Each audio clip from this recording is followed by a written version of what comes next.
Coronation Street's Tyrone Dobbs is unexpectedly drawn into Theo Silverton's murder investigation tonight, but he's certainly no friend to prime suspect Summer Spellman. As Summer faces a grilling down at the police station over her movements on the night of Theo's death, she suddenly names Tyrone as someone who can back up her story. A pillar of the community and all-round nice guy, Tyrone is definitely someone you'd want in your corner if you needed a reliable alibi. The only problem is, he and Summer have very different versions of events. Summer has been arrested after George Shuttleworth revealed that he saw her rushing from Theo and Todd Grimshaw's flat around the time of the murder. Other evidence is also counting against Summer, including the brooch she was wearing for Carla and Lisa Connor-Swain's wedding reception, which was later found covered in blood. Giving her version of events tonight, Summer explains, "I'd gone round to see Todd, but Theo was the only one there. He was acting psychotic, threatening me. I was scared. I didn't kill him. As soon as he let go of me, I ran out of there. I got out as fast as I could. I saw my phone on the floor smashed and then Tyrone saw me, and he saw Theo in the window. I saw him look up. He can tell you that when I left the flat, Theo was still alive." A new flashback scene appears to show that Summer is telling the truth about what happened. But when D.S. Connor-Swain heads to see Tyrone to verify Summer's story, he shiftily denies everything. Confronted over this later on, Summer protests that Tyrone is lying. But as she's charged with murder and likely to be held on remand, it doesn't look like she'll find out the reason for Tyrone's deception anytime soon. Just when we thought this saga couldn't get any more complicated. The rain hammered down on Weatherfield like it had something to confess. Streetlights flickered along the cobbles outside the Rover's return, their glow smeared into the wet pavement as if the night itself was bleeding. Inside, conversations were quieter than usual, fragmented whispers, uneasy glances, and the kind of tension that didn't need words to exist. Because something wasn't right with Tyrone.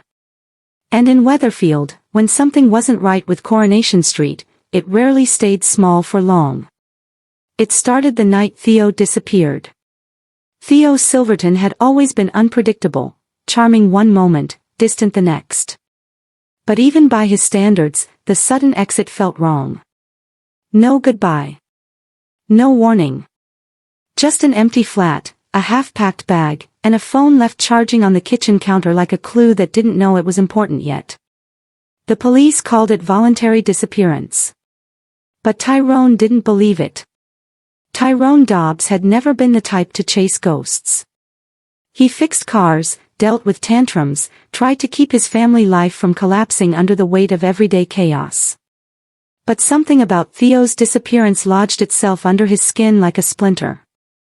At first, it was small things. A set of keys Theo didn't normally carry left on the kitchen table. A voicemail Tyrone swore he didn't delete. A glimpse of Theo's coat seen at the edge of the precinct, gone before Tyrone could even cross the road. Each detail, on its own, meant nothing. Together, they formed something heavier. Something deliberate. The first real crack in the silence came when Tyrone found the notebook. It was wedged behind a loose brick in the ginel near the garage, weather damp, edges swollen, pages curled like they had been trying to escape the binding. He almost didn't open it. But he did. Inside were scribbles. Not diary entries. Not plans. Fragments. Numbers. Names. A repeated phrase. Don't trust the road. Tyrone read it 3 times before he understood he was being warned, or maybe watched. He took it to Kevin. Kevin Webster had seen enough oddities in Weatherfield to last a lifetime, but even he frowned at the notebook. "That doesn't look like Theo's handwriting," Kevin said finally. Tyrone nodded. That was the problem. It wasn't just the disappearance. It was the replacement of him. As if Theo had been erased and something else had taken his place. Or worse, something had been inserted into his place. Meanwhile, the street began to shift around them. Small changes. Almost invisible. A parked car that didn't belong near the cafe. A stranger asking too many questions at the corner shop. The faint sense that conversation stopped the moment Tyrone entered a room. It wasn't paranoia if people were actually watching. At least, that's what Tyrone told himself. Then came the second clue. A CCTV still from outside the ginnel. Blurry. Grainy. But unmistakably Theo, standing still, staring directly into the camera at exactly 2:17 a.m. Except Tyrone knew that wasn't possible. Because at 2:17 a.m., Theo was supposed to already be gone. Or so everyone thought. Maria tried to pull him back. "You're spiraling," she told him, arms folded, voice firm but worried. "You're turning this into something it's not." But Tyrone had heard that tone before. It was the tone people used when they didn't want to look too closely at something that might break their understanding of the world. "I'm not imagining it," he said quietly. Maria sighed. "Then what are you saying happened?" Tyrone hesitated. Because saying it out loud made it real. "I think Theo didn't just leave," he said. "I think someone made sure we think he did." That night, Tyrone went back to the garage alone. The place smelled like oil and cold metal, the kind of silence that pressed against your ears. He checked every corner, every shadow. That's when he heard it. A knock. Not on the door. On the inside wall. 3 slow taps. He froze. Then it came again. Tyrone stepped closer, heart hammering. "Hello?" Silence. Then, faintly, from the other side of the wall. "Don't trust the road." His blood ran cold. By morning, everything changed again. The notebook was gone. Kevin denied ever seeing it clearly. Maria insisted Tyrone had shown her nothing but a scrap of paper with meaningless numbers. And the CCTV footage. The station said it had been corrupted. Erased. Clean. Like it had never existed. That was when Tyrone realized the truth wasn't being hidden. It was being rewritten. He started digging deeper into Theo's last days. Patterns emerged, connections between Theo's movements and people Tyrone had never noticed before. A van that kept appearing near unrelated incidents. A set of duplicate license plates. A name whispered in the background of conversations but never directly spoken. The more Tyrone looked, the more the street seemed to resist him. Doors closed earlier.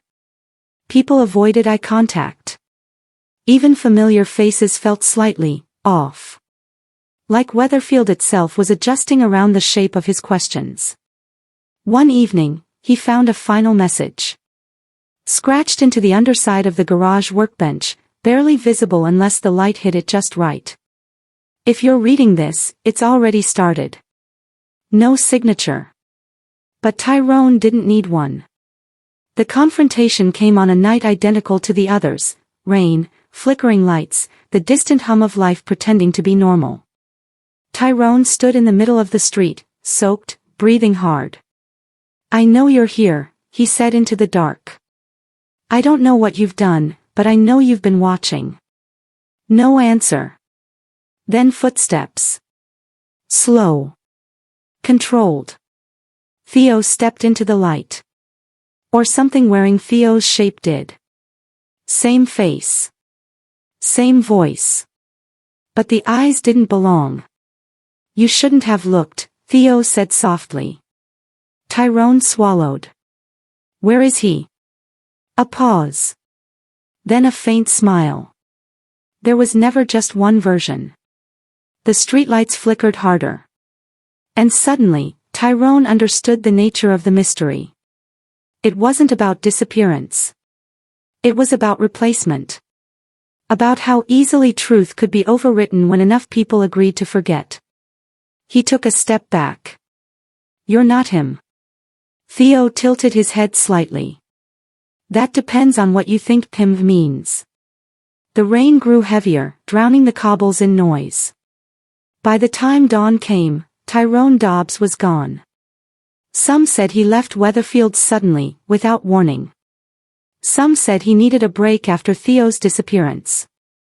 But a few, the ones who noticed patterns like Tyrone once did, whispered something else. That he was still there. Just in another version of the story. In a street that didn't quite match the one everyone else remembered. Because in Coronation Street, mysteries don't always end. Sometimes, they simply change shape. And sometimes, they choose who gets to remember them. Thanks for watching. Don't forget to like, comment, and subscribe to Crown ST.